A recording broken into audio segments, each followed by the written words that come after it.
Bonjour à tous et à toutes, ravie de vous retrouver pour cette rentrée des web séminaires. J'espère que vous nous entendez bien. Je vous laisse réagir dans le chat pour le coup, si vous entendez bien. Merci de répondre dans le chat. Je suis en train également de vous écrire. Voilà. Je vous laisse quelques minutes. Tout va bien. Merci Martine pour ce retour live. Ok, c'est parti. Donc, ravie de vous retrouver. Donc, pour le coup, aujourd'hui, super, merci Laurence pour le retour. Donc, je me présente, je suis Valérie Vouillon, je suis l'animatrice numérique de territoire pour les professionnels du tourisme de l'Ain. Et normalement, je suis accompagnée, pour ceux qui sont habitués au web séminaire, par Johan, mon homologue pour le département de l'Isère. Malheureusement, aujourd'hui, il n'est pas disponible. Mais voilà, on va faire comme ça, il n'y a pas de souci. Donc, comme d'habitude, pour le web séminaire, on vous conseille plutôt de vous connecter en filaire plutôt qu'en Wi-Fi pour avoir une meilleure stabilité de connexion, d'utiliser un ordinateur, de naviguer de préférence avec Chrome ou Firefox, et puis bien sûr pour garder un maximum de concentration avec nous, de couper toutes les applications tierces, type Skype, Outlook et autres. Vous pouvez vous équiper d'un casque ou sinon vous faites avec les haut-parleurs, c'est pas un souci, et puis bien sûr de vous installer dans un lieu calme. En tant que participant, donc, vous allez avoir accès au son, à la vidéo, au chat et à la rubrique questions. Par contre, on ne vous entendra pas et on ne vous verra pas. L'échange se fera seulement par écrit avec nous. Donc justement, par rapport à ces différentes rubriques que vous avez dans cet outil Livestorm, sur le côté droit, vous avez donc la possibilité d'avoir des sondages. Donc on en a prévu 3 aujourd'hui. Et puis donc la possibilité de chatter entre vous, donc dans la partie là où vous réagissez pour vous saluer et vérifier si ça fonctionne au niveau du son. Et puis dans la rubrique questions, donc qui dit question dit forcément interrogation pour nous, intervenantes. Et voilà, nous on a décidé de les traiter au fil de l'eau. Donc vraiment, n'hésitez pas à les poser dans cette rubrique dédiée. De la même manière, si la question que vous vous apprêtiez à poser vient d'être écrite, ne la réécrivez pas, mais ajoutez juste un petit bouton, il y a un petit bouton j'aime qui fait que finalement, il y a un vrai intérêt pour cette question, ce qui nous mettra encore plus la pression, entre guillemets, pour y répondre tout de suite. Voilà. Donc, par rapport à la démarche Tous sur le web, donc on est sur 5 étapes du dispositif. Sur les incontournables pour avoir la visibilité sur le web, d'avoir un bon site web, de développer ses ventes, tout ce qui touche à la commercialisation en ligne, et puis de développer les ventes avec les médias sociaux. La démarche collaborative en Isère, elle s'organise de la même manière que dans l'Ain, c'est-à-dire qu'il y a une vraie collaboration avec les offices de tourisme. Donc là, vous avez la projection du collectif Instinct Numérique, pour le coup, qui permet de répondre à toutes vos questions au sein de vos offices de tourisme. Et pour les zones qui sont grisées, donc c'est moi, un tourisme qui fait le lien. Pour le programme des web séminaires en 2021, vous voyez que sur le premier semestre, nous avons traité de beaucoup de sujets différents, très spécifiques au numérique, bien sûr. Donc, sur les lives sur Facebook, sur des mentions juridiques, notamment les mentions légales et les conditions générales de vente, tout ce qui touchait aussi aux réseaux sociaux, avec les jeux concours sur Instagram ou Facebook, les nouveautés de format sur Instagram, avec les Reels, les Stories, les guides et les IGTV. On a parlé aussi de TikTok et puis on a aussi parlé des référencements naturels avec les règles SEO. Donc, comme d'habitude, n'hésitez pas à nous demander les replays. Ils vous sont envoyés sur simple demande par mail, donc soit à Johan, soit à moi pour les ressortissants des 2 départements concernés. Et puis donc pour les semaines à venir, juste pour finir l'année 2021, nous allons traiter, alors les dates ne sont pas encore calées, donc c'est pour ça que elles ne sont pas indiquées sur ce tableau, mais nous allons traiter de Facebook Ads avec 2 niveaux, niveau débutant et niveau avancé, de LinkedIn pour vraiment cibler la clientèle professionnelle, et on finira l'année avec comment finalement suivre les indicateurs sur mes outils digitaux. Voilà, donc vous voyez, un programme encore vraiment riche en sujets. Pour les professionnels du tourisme de l'Ain, petit rappel, vous avez la solution authentique qui vous permet d'avoir un site internet avec un bon rapport qualité-prix. Et pour cela, vous avez 3 formules d'adhésion possibles. La formule personnalisée, où on vous accompagne avec des séances sous forme de 2 heures, uniquement avec vous, donc. Des formules groupées, où vous pouvez être avec d'autres homologues pour créer votre site internet sur une journée, ou une formule liberté, où on vous donne accès à la plateforme, et c'est vous qui définissez le temps et les moyens que vous donnez sur la création de votre site. Donc, vous avez le lien sur notre site 1-pro.com. Attention, cet outil concerne uniquement les professionnels du tourisme de l'Ain. Voilà, comme après chaque web séminaire, nous allons vous envoyer le lien vers le replay et on vous enverra aussi des outils qu'on vous présentera aujourd'hui en plus dans un mail dédié. Voilà, donc très bon web séminaire à tous et à toutes. Et le temps est arrivé de vous présenter l'intervenante qui m'accompagne aujourd'hui. Et j'ai le plaisir de présenter donc Sarah Dance de l'agence Semaway qui est avec nous aujourd'hui. Bonjour à tous, ravie d'être présente avec vous pour ce web séminaire sur l'intention, c'est de vous donner des clés sur l'organisation efficace au quotidien. Peut-être vous dire un mot juste sur la structure dans laquelle je dépends. Comme l'a dit Valérie, donc l'entreprise s'appelle Semaway. On est installé à Grenoble aujourd'hui. On est une équipe de 6 associés salariés et notre travail, c'est d'accompagner les organisations dans leur transformation organisationnelle, que ce soit sur le plan de la coopération en équipe ou des transitions de gouvernance. Merci Sarah.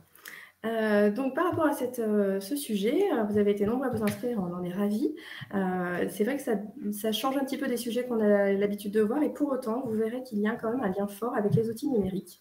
Voilà, on a décidé de proposer ce sujet parce qu'on en a eu aussi, bien sûr, de la demande. On répond aussi à la demande. Donc voilà, donc maintenant, n'hésitez pas à poser les questions et puis à échanger entre vous dans la partie chat. Le format change aussi un petit peu dans le sens où nous n'avons pas de support avec Sarah aujourd'hui. On va vraiment vous projeter, vous faire une sorte de discussion entre nous, vous partager tous nos trucs et astuces et puis pour le coup vous présenter des outils qu'on vous enverra donc par mail après. Oui, il y a bien accès à un replay après, Christine, pas de souci. Voilà, donc c'est parti.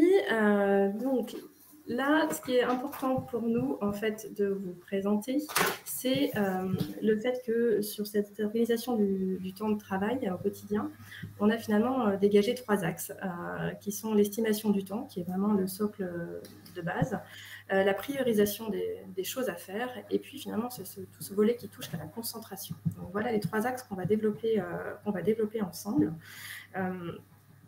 Pour le coup, avec des petits conseils du jour à chaque fois sur les éléments.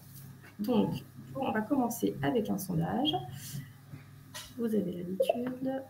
Je vous laisse donc répondre au sondage. Estimez-vous précisément le temps passé sur une tâche, oui ou non? On vous laisse quelques minutes.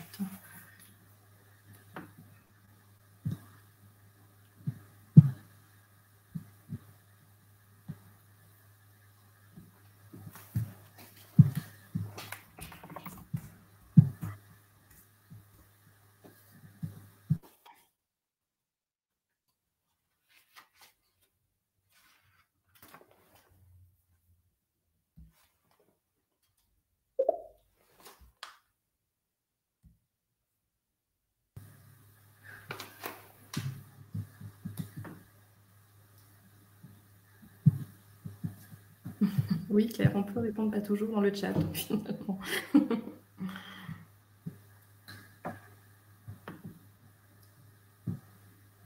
Donc, ça va, tout le monde a eu le temps de répondre.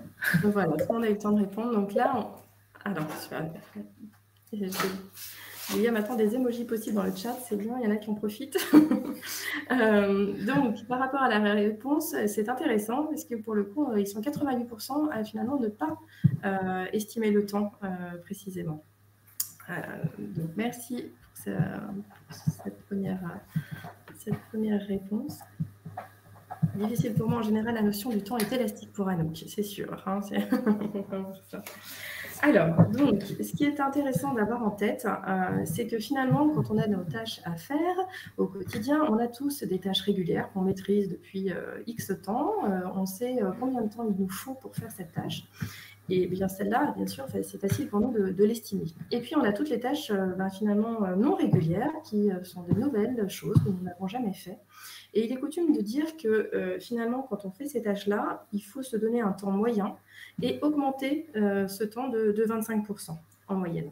Ce qui nous donne un petit peu de latitude en fait pour estimer ce temps. Là-dessus, si je peux rajouter un petit élément, en fait, l'intérêt qu'on voit déjà à découper en tâches. Vous avez certainement votre flux de travail quotidien dans lequel vous savez ce que vous avez à faire. Et puis, il y a aussi peut-être des projets un peu plus au long cours, des choses que vous allez mener en toile de fond de votre activité habituelle. Et vous avez très certainement remarqué qu'on vit dans un monde où il est difficile de faire des prédictions et d'avoir un rétro-planning qui va être déterminé en amont et qui ne bougera plus. C'est pour ça qu'en fait, on a besoin d'avoir plus de flexibilité et d'adaptabilité dans la manière dont on s'organise. Et le meilleur moyen d'y voir clair pour soi, mais aussi pour les personnes avec qui on va travailler, c'est en fait de faire ce saucissonnage un peu en tâches et après de pouvoir les estimer et les placer. On aura plus de facilité à replacer une tâche qu'on aura estimée que tout un projet dans un agenda. Des unités plus petites, c'est plus facile à replacer, à reprioriser en fonction d'un ADA ou d'une charge de travail qui augmente. Donc, l'idée de décomposer en tâches, on va vous le présenter un peu en fil rouge de toute cette partie sur la priorisation et puis l'estimation du temps. Mais si on se connecte un petit peu au but, à ce pourquoi est-ce qu'on fait ça, c'est vraiment dans l'idée de soutenir et la coopération en équipe quand on travaille à plusieurs et pouvoir avoir plus de flexibilité, d'adaptabilité, notamment face aux aléas. Et si on travaille à plusieurs, justement, j'en profite pour tirer ce fil-là, vous avez très certainement déjà dû être dans la position soit qu'on vous confie une mission ou alors de confier une mission à quelqu'un. Et vraiment pour avoir de la tranquillité sur jusqu'où je vais dans cette mission, à quel point je dois faire du reporting, à quel point j'ai les mains libres pour mener cette mission, ce projet au but. Ce que je vous invite vraiment à faire, c'est donner de la clarté sur l'étendue, le périmètre de cette mission et quelle est votre marge de manœuvre. Déléguer avec de la confiance, c'est quelque chose qui s'apprend, ça ne s'instaure pas. Le meilleur moyen, je crois, de le faire, c'est de s'y frotter, c'est d'essayer et puis de s'ajuster parce que finalement, on est bien des humains et il faut trouver un contrat qui soit le plus clair possible pour vraiment savoir le qui fait quoi. Et sur ce point-là, je pense à un jeu de cartes qui s'appelle le Delegation Poker. On pourra vous mettre la référence. L'idée, c'est vraiment de pouvoir mettre... Donc, c'est un jeu de cartes avec des niveaux de délégation qui vont du « je demande à quelqu'un de faire » jusqu'à « tu le fais et je ne m'en occupe plus ». Et en fait, on a vraiment cette idée de pouvoir mettre une graduation entre les niveaux de délégation qu'on va confier ou demander à quelqu'un dans la manière dont on pourra réaliser cette tâche. L'idée, c'est vraiment d'être très au clair sur le qui fait quoi et qu'est-ce que j'attends de toi pour que tu réalises cette mission confortablement. Et par rapport à ça, notre conseil du jour, c'est vraiment d'essayer de se laisser toujours aussi du temps, au moins 1 heure par jour quand vous répartissez les tâches que vous avez à faire. C'est de vous laisser au moins 1 heure par jour. Ça va paraître beaucoup, mais elle pourra vous être utile si vous avez des imprévus dans la journée à gérer et qui justement des imprévus de manière urgente, de façon à réajuster et pour réajuster aussi sur le lendemain. Moi, par rapport à cette définition des tâches régulières et des tâches qui ne sont pas régulières pour lesquelles il faut ajouter 25%, quand on a échangé avec Sarah pour la préparation, c'est vrai que moi, ça m'a fait penser à quand on s'est lancé dans les web séminaires, justement. C'était une toute nouvelle action, un tourisme. On n'en avait jamais fait, donc c'était difficile pour moi d'estimer tout ça. Et c'est vrai que j'ai appliqué cette méthode de 25% en plus et j'ai trouvé que c'était vraiment pratique. Et aujourd'hui, bien maintenant, je sais que quand je veux lancer un nouveau web séminaire, eh bien, ça me prend une journée, avec toutes les tâches confondues, dans mon planning pour organiser tout ça. Donc, et ça, c'est ce travail ça me coûte une journée. C'est vraiment le fruit de toutes ces additions de tâches que j'ai estimées avec cette méthode de plus 25%. Et que maintenant j'affine, puisque maintenant ça devient régulier. Alors, bien sûr, je vais monter le son, pas de souci, merci Nathalie. Voilà.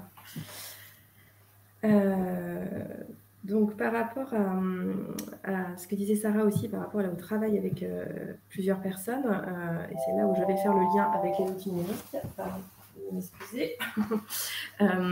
Pour le coup, c'est le lien avec des outils type Asana ou Trello. On va vous présenter un exemple dans cet outil Trello tout à l'heure, pour vraiment cadrer son temps et celui des autres, en fait. Quand on est dans une notion de projet, c'est vraiment essentiel déjà de se dire ce qui est essentiel au projet et ce qui est secondaire. Et puis, une fois qu'on a défini ça, c'est de définir finalement le qui fait quoi. Et des outils comme Asana et Trello sont vraiment pertinents dans le sens où ils permettent vraiment d'assigner des tâches à des personnes et surtout de les mettre dans une certaine temporalité. Donc ça, c'est vrai que c'est très pratique.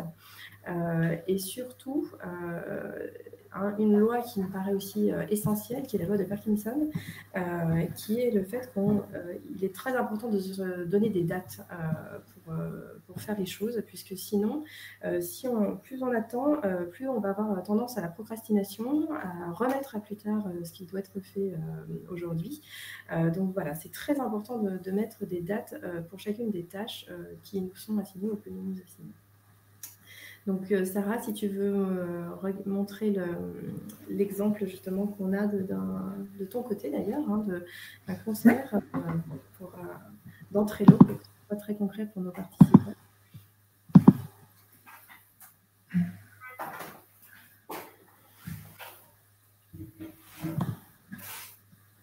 Alors, j'arrive pour le partage d'écran.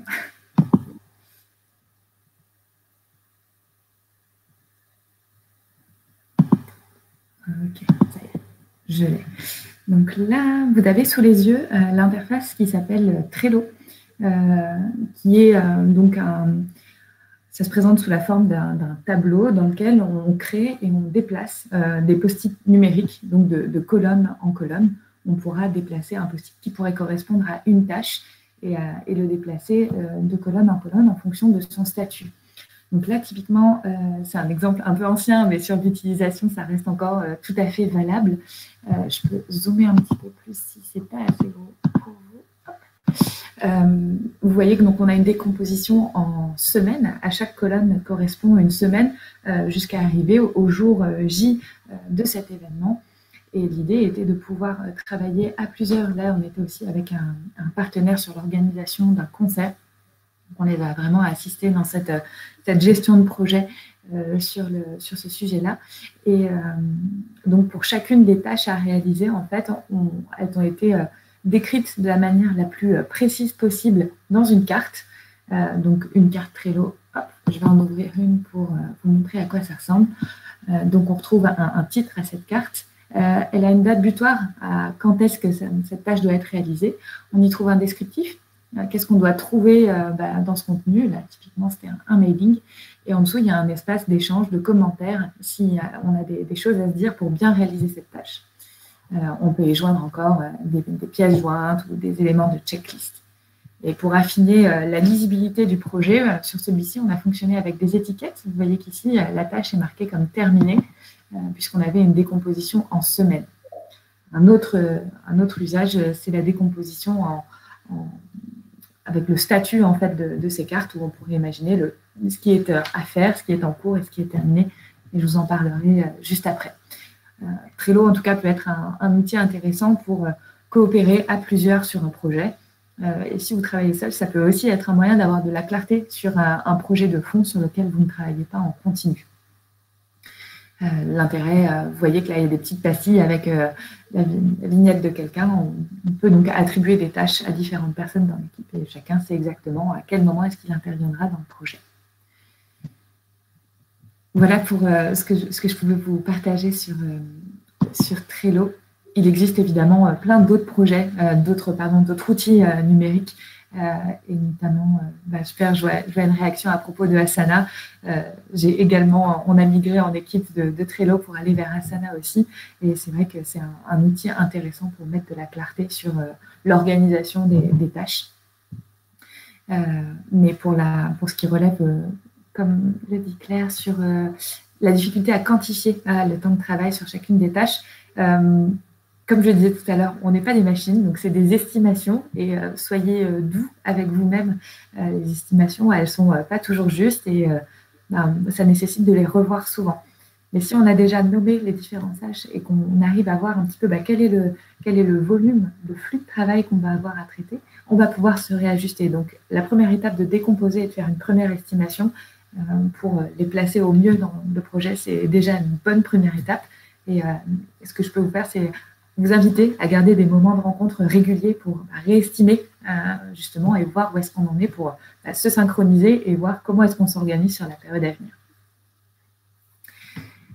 Ce que j'avais envie de vous partager aussi, donc ok, on a parlé de Trello, de Asana comme des outils qui nous permettent de s'organiser en équipe, mais on n'a peut-être pas parlé du premier que je trouve finalement peut-être plus facile à mettre en place, c'est tout simplement l'agenda partagé.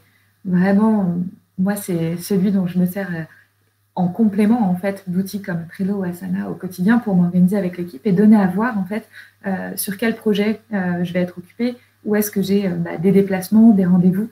Et vraiment, c'est un bon moyen de pouvoir aussi donner de la visibilité et de s'organiser en équipe pour trouver facilement un créneau de travail commun. Voilà, ça peut paraître un peu basique, mais vraiment, j'ai mené dans des organisations dans lesquelles il n'y avait pas cette lisibilité-là et ça donnait vraiment de la complexité pour s'organiser à plusieurs. Justement, on a Claire qui réagit sur les outils et qui nous dit qu'il est possible de synchroniser Asana avec un agenda Google. Comme ça, c'est vrai que ça peut aider à planifier sa semaine. Donc, on voit cette pratique. Merci pour ce partage, Claire. Et donc, c'est vrai que ce travail d'équipe, qui dit travail d'équipe, dit forcément cette notion de réunion. On était obligé d'en parler avec Sarah aujourd'hui, de la réunion. Surtout que des fois, quand on a des réunions, on peut aussi se dire qu'on veut des réunions efficaces. Et donc, pour ça, il y a des règles du jeu un petit peu à respecter, qui sont de se définir un temps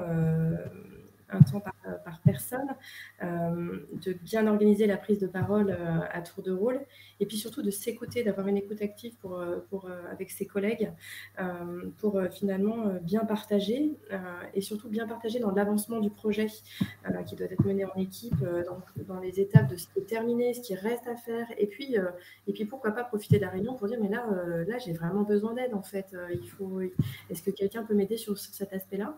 C'est aussi tout l'enjeu de la réunion, et c'est pas forcément des choses qu'on ose faire en réunion, et pourtant ça peut être l'enjeu.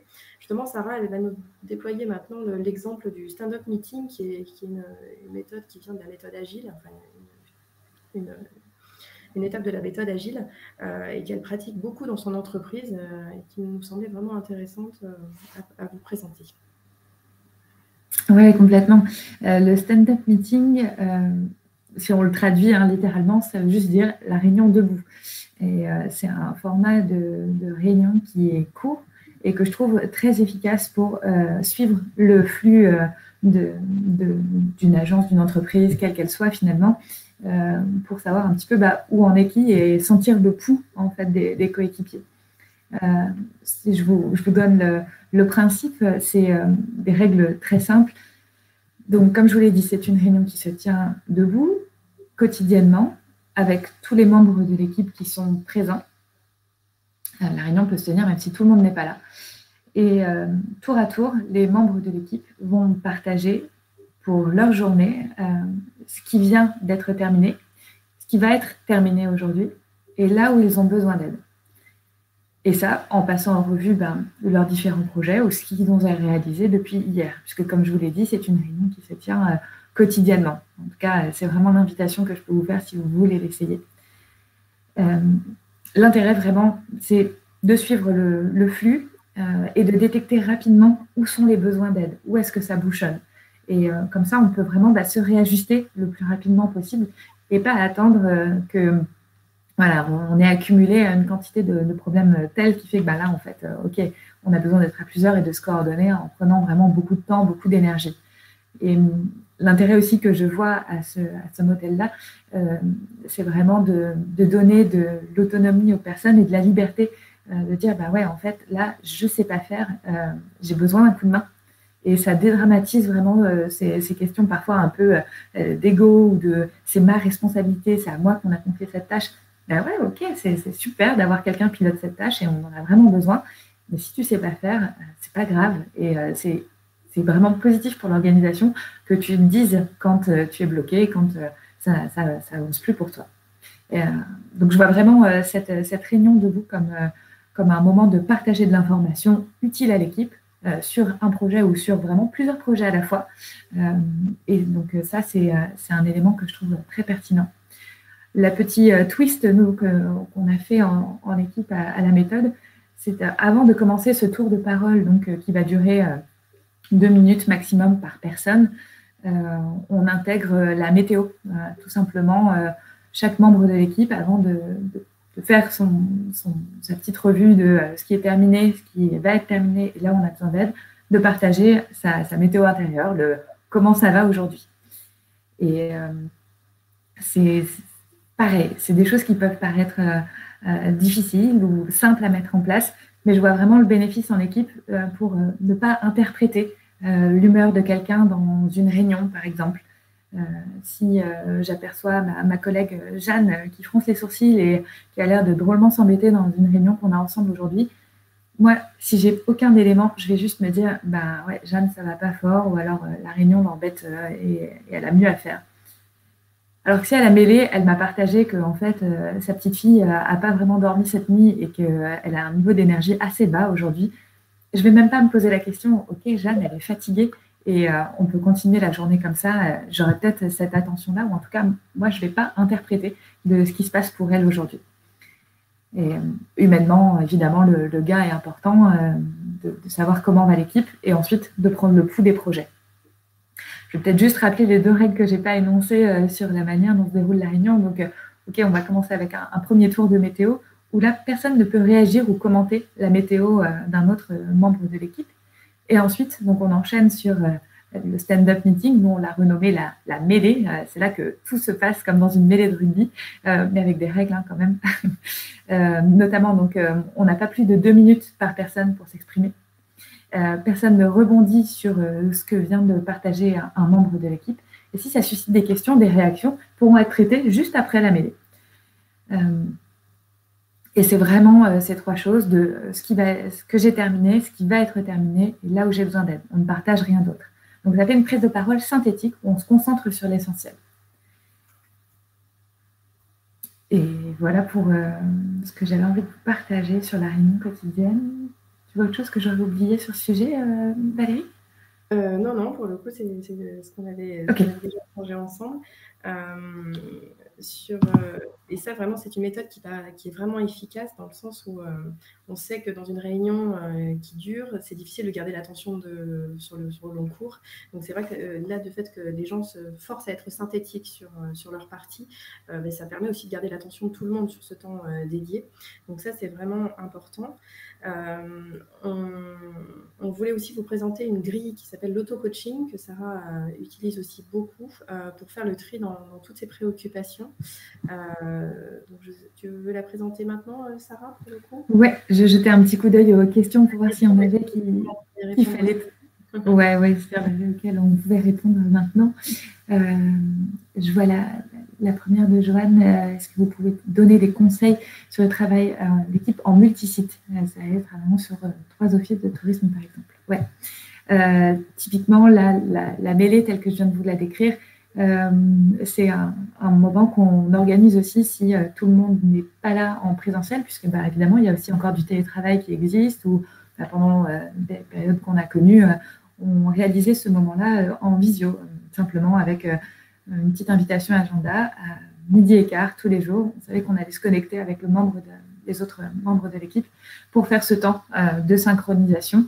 Et c'est je dirais que c'était très sécurisant dans nos agendas de savoir qu'on aurait ce moment pour avoir un point de contact avec les autres membres de l'équipe, d'autant que le format est cadré et qu'on sait que ça va durer 15 minutes maximum et qu'après ça, la journée pourra continuer. Donc, vraiment, ce conseil d'avoir des points de contact courts, mais très réguliers, c'est vraiment un bon moyen de garder le contact, et surtout quand on ne se voit pas tous les jours. Et ce n'est pas un problème si certains ne sont pas là à chaque rendez-vous.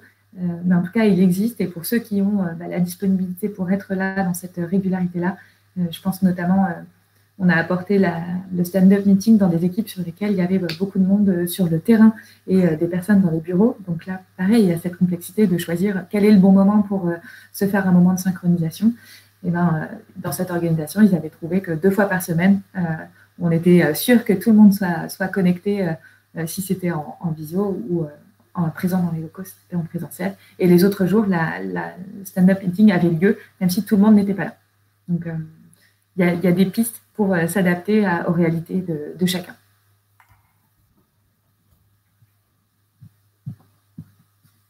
Au niveau des questions, on est à jour, Sarah. Ok, super. Donc, on parlait de cette grille auto-coaching qui nous semblait aussi être un outil intéressant à vous présenter et qui fait partie aussi des pratiques de Sarah au quotidien.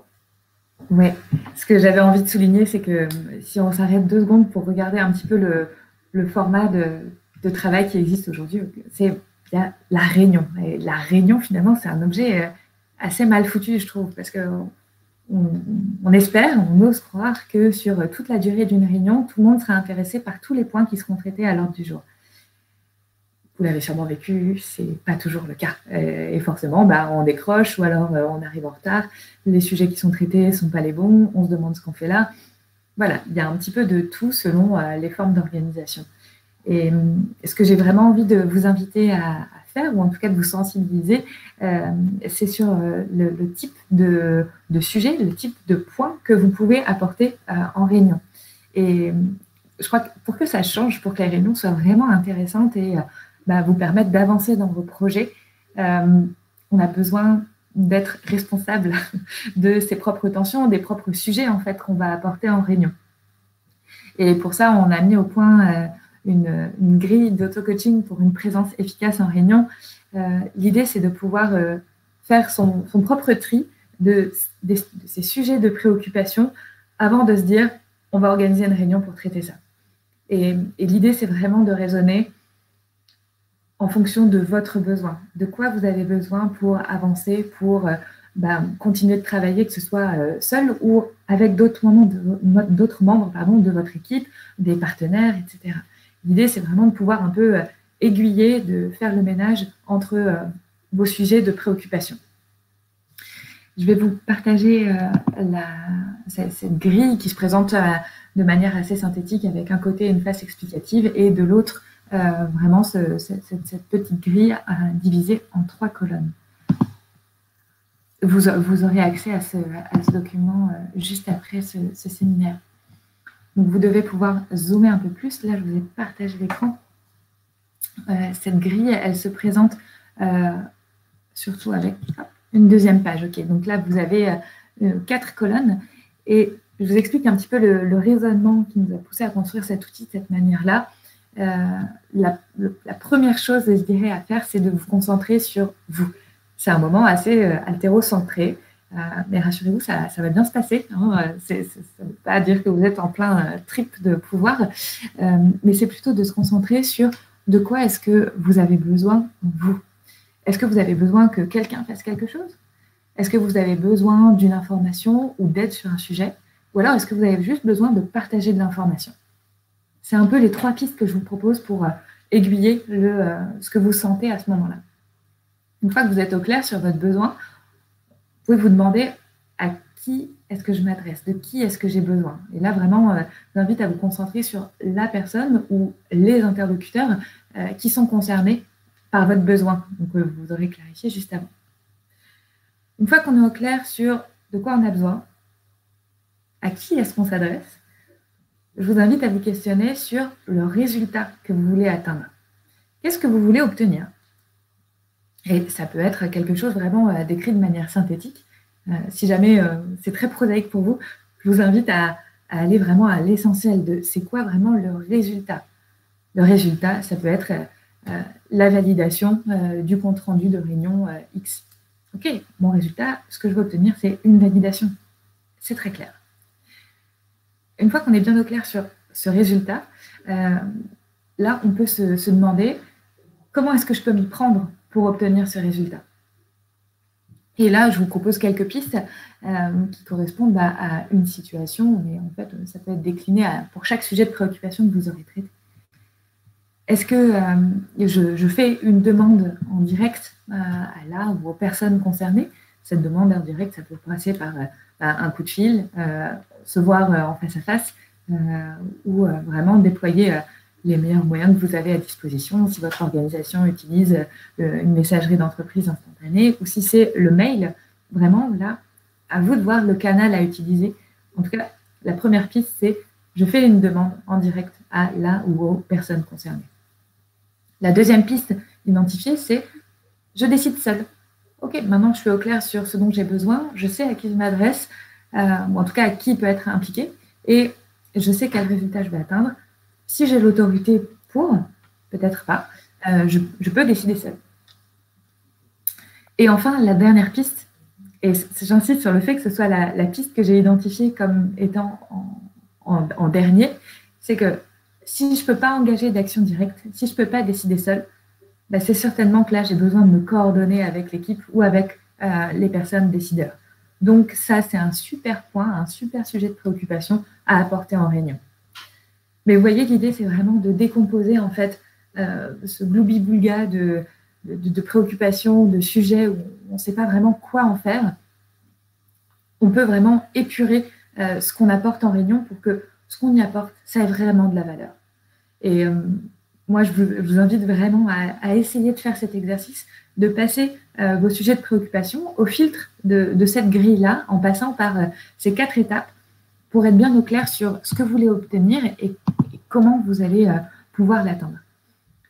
Je trouve que ça permet de mettre de la clarté et peut-être qu'il y a des choses que vous allez faire seul, décider seul, mais au moins vous êtes bien au clair sur ce dont vous avez besoin pour avancer. Et je trouve que déjà, en fait, cette première étape de la colonne 1, où on se demande quel est le besoin vraiment, et je la trouve très pertinente pour être au clair si on a besoin que quelqu'un fasse quelque chose, si on a un besoin d'information ou si on a besoin de partager de l'information. Et ça permet je crois, en tout cas d'expérience, de désengorger les réunions pour se concentrer sur l'essentiel de ce qu'on a besoin de traiter en réunion. Je peux vous inviter à faire le test et à voir ce que ça crée en fait, si vous arrivez à dégraisser un peu le mammouth et à pouvoir déjà router les informations au bon endroit pour avoir vraiment des choses précises et qui ont de la valeur en réunion. Le constat tout bête, c'est qu'en réunion, ça m'est déjà arrivé de traiter des points des informations qui concernaient que 2 personnes, par exemple. C'est dommage, pendant ce temps-là, les 4 autres personnes autour de la table, elles observent, elles attendent. Donc oui, on peut se dire qu'on capte quand même des choses qui sont des signaux faibles, qui permettent de prendre la température, et c'est quand même intéressant de savoir ce que font les autres. Oui, très bien. Mais est-ce que ça, c'est vraiment le moment de s'occuper de ça? Est-ce que c'est vraiment la priorité? Pas sûr. Donc, vraiment, cette invitation, c'est se concentrer sur les points sur lesquels vous ne pourriez pas avancer seul et vous avez besoin de vous coordonner avec l'équipe. Ça, c'est un très bon point à amener en réunion. Et justement, quand on a échangé sur on ne pouvait ne pas traiter ce sujet de la réunion, peut-être rappeler quand même des basiques qui sont de finalement partager un ordre du jour. On n'invite pas les gens à une réunion sans finalement préciser l'ordre du jour et ce qu'on en attend. L'objectif de la réunion, c'est vraiment très important. Et puis, un autre point qui nous semblait vraiment primordial, qui sont les horaires de début et de fin qui doivent être respectés scrupuleusement. C'est une question qui est vraiment importante et qui, dans cette question d'élasticité du temps, n'est pas toujours respectée. Et pourtant, faire ça donne non seulement de la crédibilité à la réunion, mais aussi ça cadre le temps pour chacun et chacune. Et c'est très important de respecter ça, puisque tout le monde a ses contraintes. Et voilà. Et donc ça, c'est des choses qui sont essentielles de notre point de vue. Et quand on a échangé avec Sarah, elle me disait, mais il y a aussi le rôle du facilitateur qui est vraiment intéressant, qui est vraiment un autre atout pour finalement organiser des réunions efficaces.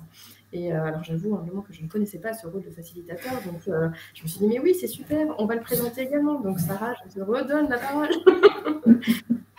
Oui, avec plaisir. Juste avant de présenter le rôle du facilitateur en réunion, je voudrais juste rebondir sur ce qu'a dit Valérie sur les horaires. C'est une hygiène de vie, vraiment. C'est quelque chose qui peut paraître difficile, mais dans le manifeste agile, donc vous avez entendu qu'il y a pas mal d'outils et de méthodes qui ont inspiré cette philosophie dans la manière de travailler. Et donc, à l'origine, dans la philosophie agile, il y a un manifeste qui définit des manières de faire, des valeurs qui sont importantes. Et il y a une déclinaison très pratico-pratique de ça qui concerne notamment les réunions et les moments de travail. Dans le manifeste agile, la règle, c'est les réunions commencent et terminent à l'heure. Et vraiment, c'est quelque chose qui peut paraître complexe à mettre en œuvre, mais en fait, c'est terriblement efficace. Il y a quelque chose de très sécurisant là-dedans, à savoir que là où vous êtes arrivé pour ce web séminaire qui devait commencer à 10h. À 10h tapante, Valérie a commencé la présentation. Et vous savez que, je ne sais plus à quelle heure on doit terminer, mais en tout cas, on aura terminé précisément à l'heure convenue. Et pour vous, dans votre journée, ça a quelque chose de très sécurisant où vous savez et vous pouvez prévoir en fonction des rendez-vous qui sont tenus sur des heures qui soient clairement déterminées. Donc, au début, c'est très possible qu'il y ait une petite frustration parce que on se dit que c'est une réunion en interne et qu'on se donne 1 heure. Mais bon, ça ne vous dérange pas si on déborde de 15 minutes parce que ce serait bien facile de traiter ces quelques points. Et l'invitation que je vous fais, c'est de dire « Non, désolé, moi, j'ai pas le temps. Maintenant, je dois passer à autre chose. » Je pense que vous le faites déjà un peu.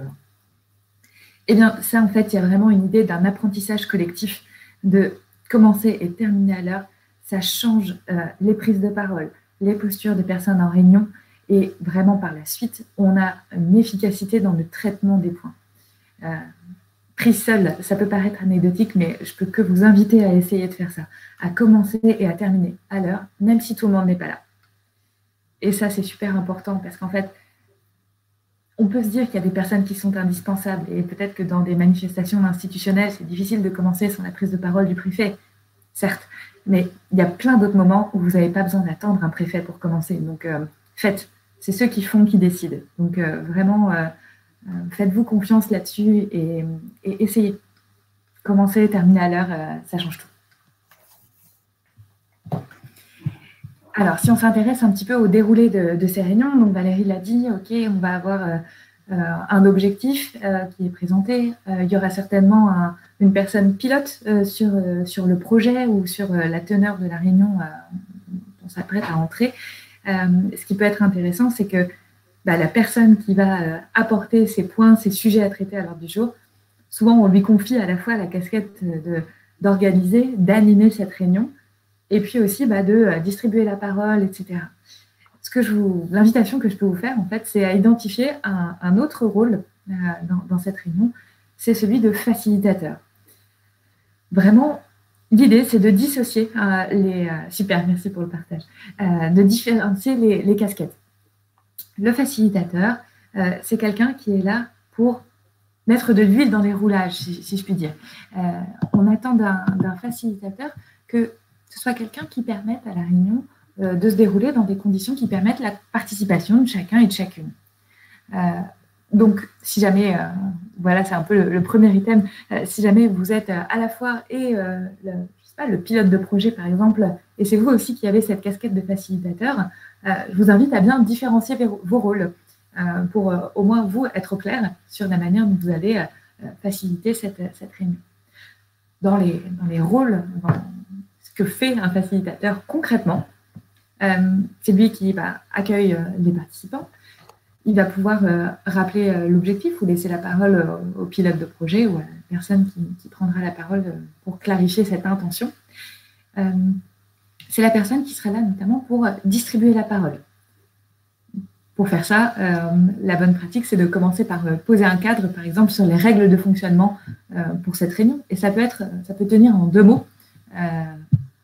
Ou, par exemple, il peut fixer la règle que pour cette réunion, la parole sera distribuée à l'aide d'un bâton de parole. Vous pourrez prendre la parole uniquement lorsque vous l'avez. Si vous ne l'avez plus, vous ne pouvez plus prendre la parole.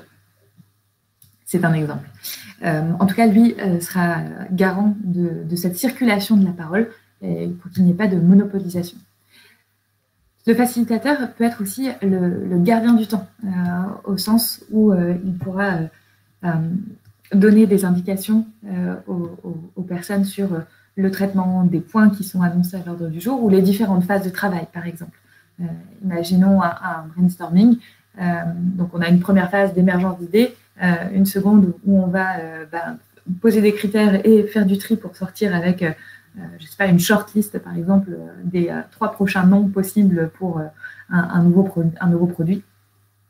Eh ben, le facilitateur va être garant de la méthode qu'il a proposée pour le cadrage de cette réunion, de la distribution de la parole, et il va être également gardien du temps et pourra annoncer le temps qui reste dans chacune des différentes phases de ce brainstorming. Donc, vous voyez en bas de cette fiche, on a aussi l'idée qu'il est le gardien sur le déroulé de la réunion. Donc, comme je disais à l'instant, c'est vraiment la facilitation du processus. Le facilitateur, il n'intervient pas sur le fond. Lui, il n'a aucune idée de ce qui devrait être un bon nom pour ce nouveau produit. Par contre, il est au clair sur la méthode qu'il emploie et comment est-ce qu'il va accompagner le groupe pour diverger d'abord, puis converger selon la méthode qu'il aura employée. Et si je vous invite à faire cette différenciation entre un pilote de projet, par exemple, et la casquette du facilitateur, c'est pour avoir plus d'efficacité dans le contenu et de la clarté, en fait, sur qui décide et qui est là avec quel rôle dans cette réunion. C'est très confortable quand on doit animer un temps de travail de savoir que, en fait, il y a un facilitateur qui va être garant du processus et en fait, on va se laisser guider. Donc, c'est un fonctionnement qui peut paraître un peu nouveau quand on n'a pas expérimenté. Mais quand on a un objectif, je dirais, opérationnel très clair, c'est très chouette que quelqu'un d'un autre service ou d'une autre équipe ou qui n'est pas impliqué spécifiquement dans le contenu de la réunion de travail soit là comme facilitateur, d'être à la fois gardien de la méthode, de la gestion du temps, de la circulation de la parole.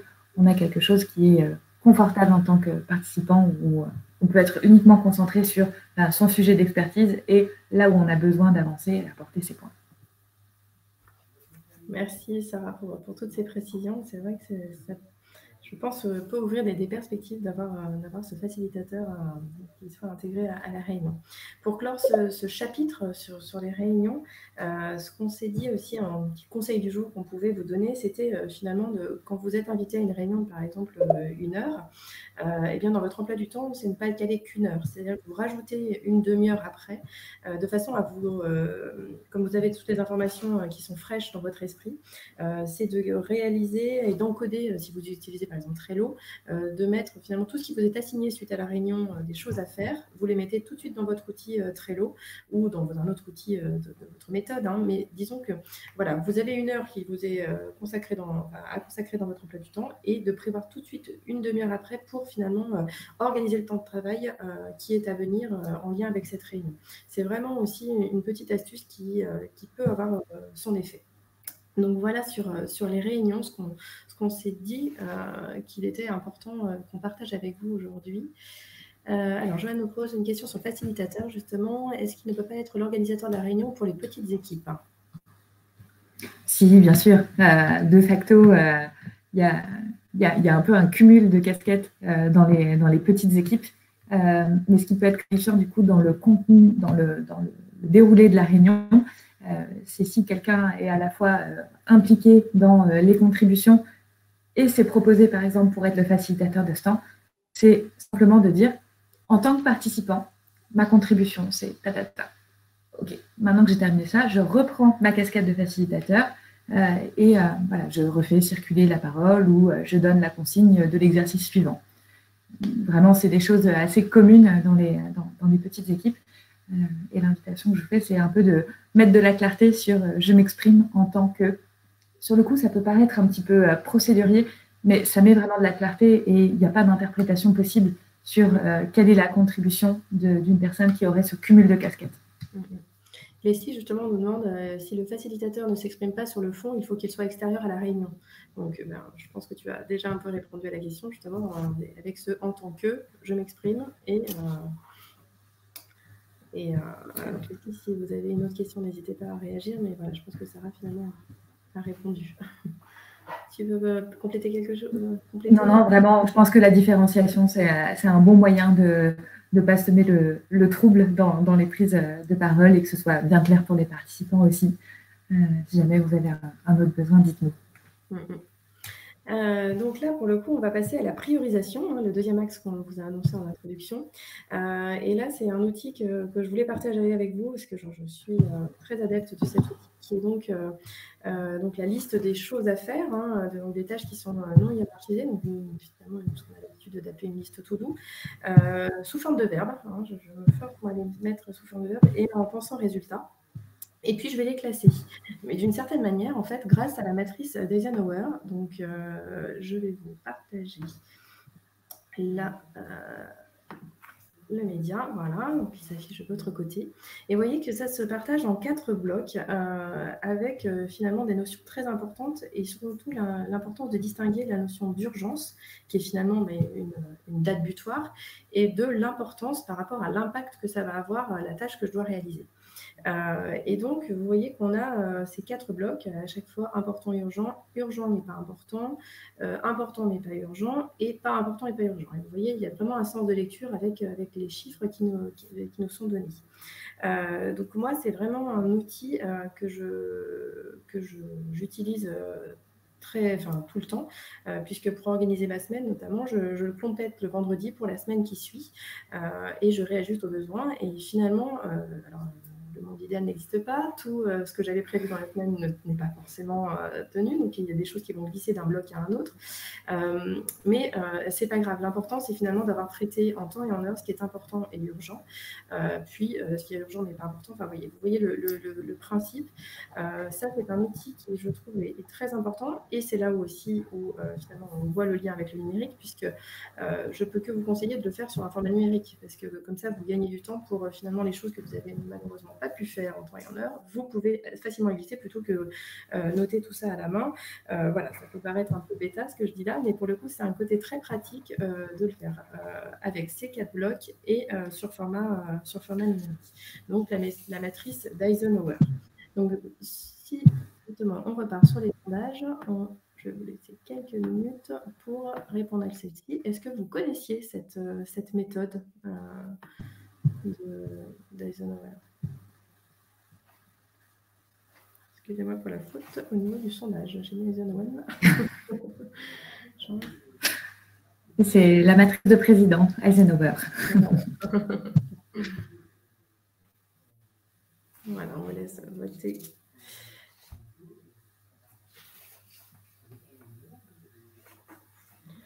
Pendant que les gens votent, Sarah... Ah, alors il y a une réaction dans le chat. Non, ok. Donc, pour continuer sur cette notion de priorisation, on a aussi donc, dans cette méthode, un des aspects de méthode agile, on a la méthode Kanban, qui est finalement le fait de devoir livrer ce qui a le plus de valeur. Et donc, Sarah, ça, tu l'utilises aussi beaucoup, toi, dans ta gestion de projet. Donc, je te laisse partager ton expérience. Juste avant, je retourne sur les votes, et donc 73% ne connaissaient pas la matrice. Donc, Okay. D'avoir partagé ça avec vous, alors ça a encore plus son sens si vous ne la connaissiez pas. Sarah, je te laisse. Oui, complètement. Comment Super.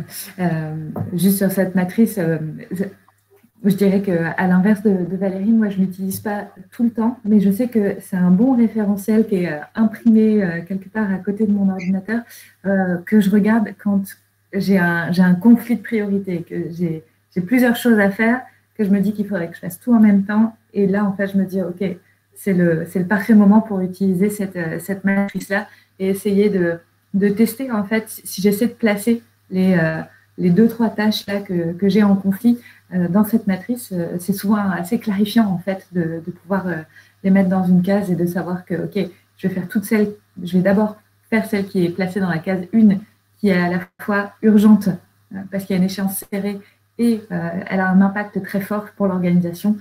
Pas de doute, c'est celle-là que je vais faire. Et du coup, les autres se déclinent dans d'autres cases et c'est assez aidant de s'en servir un peu comme d'une boussole quand on est perdu.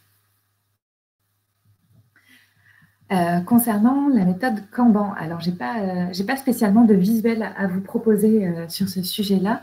Je vais arrêter. Voilà, merci, arrêter le partage. Concernant Kanban, donc ça reprend la logique de ce que je vous ai présenté tout à l'heure avec un tableau Trello. L'idée de cette méthode, c'est de donner à voir un flux. Et pour ça peut se décomposer donc sur un tableau Trello, mais pourquoi pas aussi sur un tableau blanc dans lequel on aurait nos 3 colonnes de ce qu'on a à faire, ce qui est en cours et ce qui est terminé. Ça peut être très clarifiant pour soi, mais aussi pour les autres, de donner à voir sur un projet ou sur un flux un peu quotidien d'actions récurrentes qu'on sait qu'on va devoir faire et pour lesquelles on va pouvoir donner de la visibilité. Dans la philosophie, enfin, en tout cas la méthode Kanban, l'invitation qui est faite, c'est de travailler en continu pour livrer régulièrement des produits. Donc, ça peut être un rendu, par exemple, qui a le plus de valeur pour l'utilisateur final. Et du coup, ça, c'est une première priorisation dans notre première colonne de ce qu'on a à faire. On va retrouver en haut uniquement les tâches, en priorité, les tâches qui ont le plus de valeur pour notre bénéficiaire à la fin. Si c'est un membre de l'équipe, si c'est un client, si c'est un commanditaire, que sais-je. Et donc, ensuite, on va déplacer donc, cette tâche de notre colonne à faire à notre colonne en cours. Et là, dans la colonne en cours, le piège, ce serait d'avoir, grosso modo, la totalité de ce qui est à faire dans cette colonne-là. Ce que je vous invite à faire, c'est essayer de limiter à, par exemple, 3 tâches ou 3 cartes, si on est sur Trello, dans la colonne du « en cours ». Et ça permet vraiment de se concentrer sur une tâche à réaliser pour pouvoir la livrer. Et en fait, donner à voir rapidement une action qui engage un résultat pour son bénéficiaire. Et vraiment, cette gestion de flux-là, elle donne aussi elle a un pouvoir psychologique assez fort de se dire, en fait, j'avance, je produis des choses et tour à tour, au fil de ma journée, je vais checker des actions, des livraisons que je peux faire et qui ont de la valeur pour mon client. Et l'intérêt que je vois encore à ça, c'est que on l'a vu au début de ce webinaire où on a commencé par saucissonner, par découper un projet en tâches. Et donc, on va les retrouver dans cette première colonne de « à faire », avec en haut celles qui ont le plus de valeur. Mais il est possible qu'il y ait un imprévu, un changement météo, une commande qui change, quelqu'un qui est absent. Et finalement, ça implique une répartition des tâches. Et le fait de les avoir du coup classées, en tout cas de les avoir décomposées, ça permet de les réadapter dans l'ordre dans lequel ça a le plus de valeur si jamais un aléa se produit. Et pour moi, c'est vraiment une manière de s'adapter plus rapidement à un changement de son environnement ou de la commande d'un client, d'un partenaire. Et ce flux-là, il donne de la visibilité et pour soi et en équipe. Mais ça, vous l'aurez compris, c'est quelque chose qui est assez important pour moi de pouvoir rassurer en montrant que l'information est disponible. L'idée de la transparence, c'est quelque chose qu'on retrouve assez souvent dans la philosophie agile pour donner à voir aux autres une information qui peut être disponible. Donc vraiment, le conseil pratico-pratique, je peux vous inviter à utiliser soit un Trello par projet, par exemple.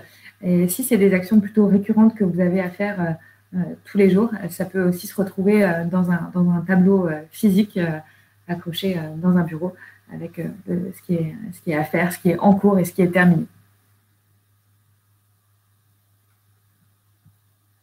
Valérie, ton micro est coupé. Je l'ai bien coupé quand je répondais aux questions et j'ai oublié de le réactiver. Pardon.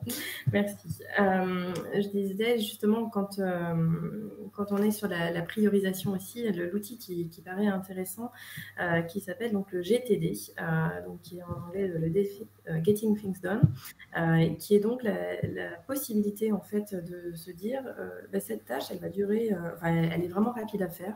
Donc plutôt que de la noter pour elle est à faire, je vais la faire tout de suite.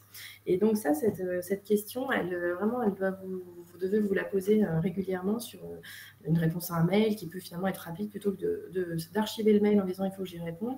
Si vous avez moins de 2 minutes pour y répondre, faites-le tout de suite. Non seulement ça sera efficace, mais en plus, au niveau de la charge mentale, on entend beaucoup parler aujourd'hui dans la société de la charge mentale, bien, le bénéfice direct, c'est que finalement, elle est moins élevée en faisant ça. J'ai plus à me dire il faut que je réponde à M. Dupont. J'ai déjà répondu à M. Dupont parce que j'ai jugé que c'était tout de suite rapide à faire et que c'était plus efficace de le faire tout de suite plutôt que de noter que j'avais à le faire. Donc voilà, le GTD, c'est vraiment une méthode que j'ai développée avec l'exemple du mail, mais ça peut se faire avec d'autres choses. On a parlé aussi tout à l'heure de la météo de la personne, parce que finalement, on n'est pas des machines et on se connaît maintenant avec le temps. On a tous des moments où on est plus productif que d'autres. On est certains plus du matin, d'autres plus de l'après-midi, plus du soir. On a tous nos moments et ça, c'est important aussi de faire avec et de les connaître, ces moments-là, pour finalement viser l'efficacité, parce que quand on a des tâches à forte valeur ajoutée, ou tout du moins on a besoin vraiment d'être concentré, c'est très important pour vous de les caler sur les moments où vous savez que vous êtes le plus efficace. Donc vraiment, après, on sait que en général, après les repas, ça c'est la règle pour tout le monde, c'est un peu plus compliqué. Mais voilà, vous savez, je suis sûre, dans la semaine, sur les moments où vous êtes le plus efficace. Donc, capitalisez là-dessus sur les tâches qui vous demandent le plus d'énergie pour les caler sur ces moments-là.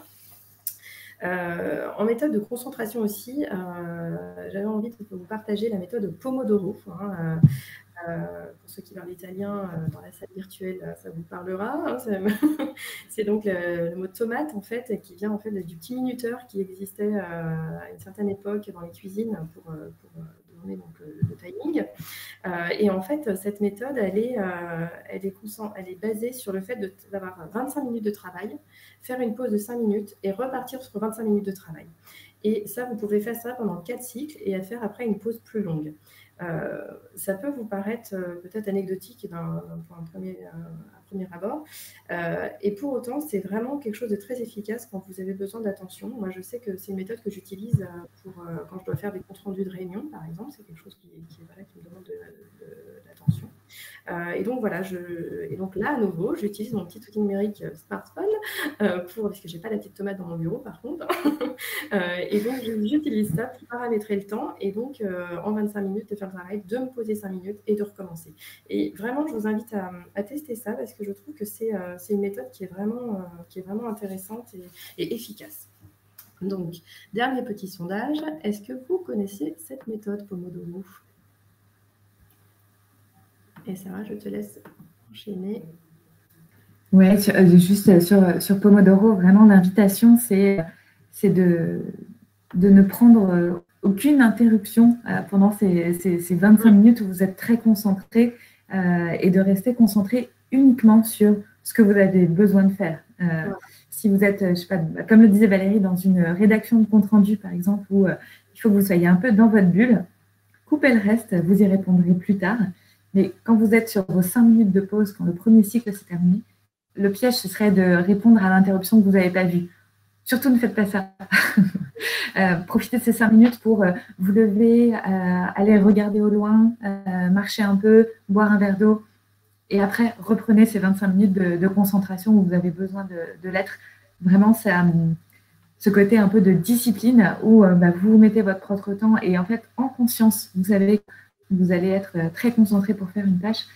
C'est vraiment une méthode intéressante et je confirme pour de la rédaction ou des travaux de fond, ça fait vraiment tout son sens de l'utiliser. Donc voilà, ne pas hésiter à couper sa boîte mail, se mettre son téléphone sur répondeur. Enfin voilà, tu as complètement raison de compléter avec ces éléments-là, Sarah. Merci. Eh bien donc, 80% ne connaissaient pas la méthode. Super, pour le coup. Voilà, donc n'hésitez pas à la tester et puis à nous faire un retour. On en sera ravis. ce web séminaire touche presque à sa fin. Il nous reste un dernier point à traiter et c'est Sarah qui va clôturer avec son partage d'expérience sur la méditation en vue de la concentration. Oui, on a tous un peu nos astuces pour bien être concentré dans une journée, ou en tout cas dans son flux de travail.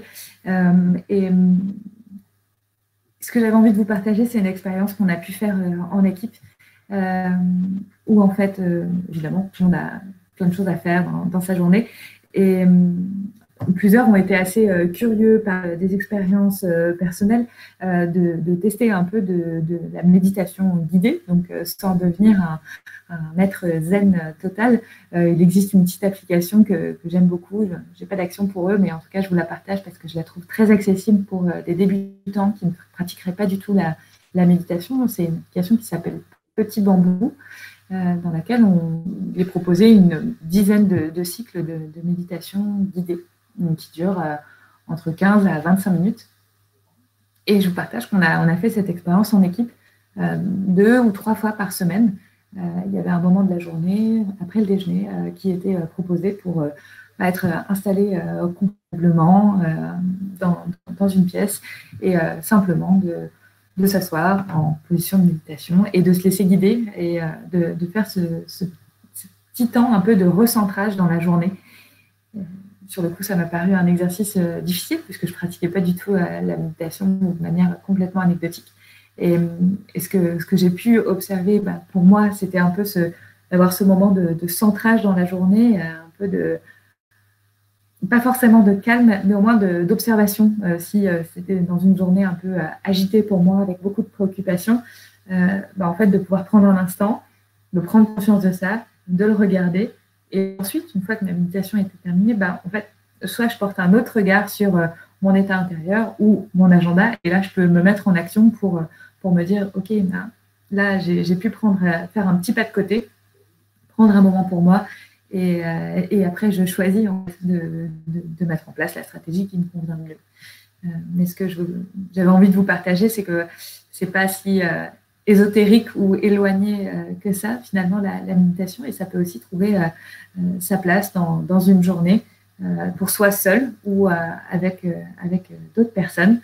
C'est une expérience que je trouve intéressante et qui continue aujourd'hui encore. Voilà, on a commencé ça, je sais pas, il y a 4 ans, on a dû faire ce premier test et puis après, il y a eu des pratiques qui sont prolongées ou un peu moins pour d'autres dans le temps. Mais ce que je trouve intéressant, c'est vraiment de faire ce pas de côté. Moi, j'ai trouvé qu'avec une méditation guidée, c'était plus facile parce qu'il y a quelqu'un qui me prenait par la main pour me dire hey, Sarah, regarde un peu comment ça va en fait, parce que là, elle m'a l'air un peu bizarre ta journée. Et ça peut se faire aussi autrement.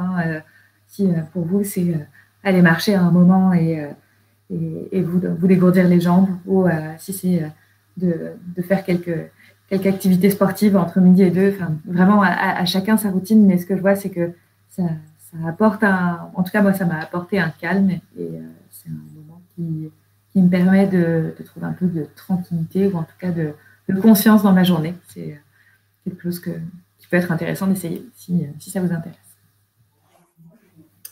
Voilà, on a traité tous les points qu'on avait envie d'échanger avec vous.